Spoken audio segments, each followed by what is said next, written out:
કારણ કે દરેક મા બાપની એક જ ઈચ્છા હોય કે પોતાની છે ને લાડકવાળી છે ને એ કોઈ સારા વ્યક્તિના હાથમાં સોંપીએ.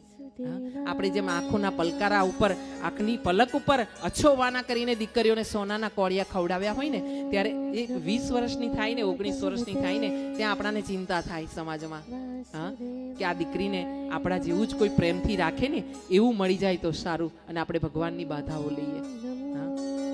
અને અહીંયા ફરીને તમને યાદ કરાવું, રૂક્ષ્મણીનો પત્ર વાંચજો.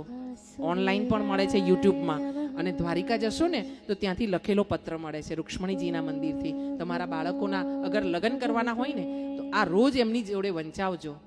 કારણ મને ખાંસી થઈ છે ને તો મારે જ દવા પીવી પડે, એટલે તમારા બાળકોને આ શીખવજો કે આ ધર્મ છે, હા, કૃષ્ણ છે, રૂક્ષ્મણી છે, એના સિવાય બીજાના કોઈની પાસે જવાની જરૂર નથી.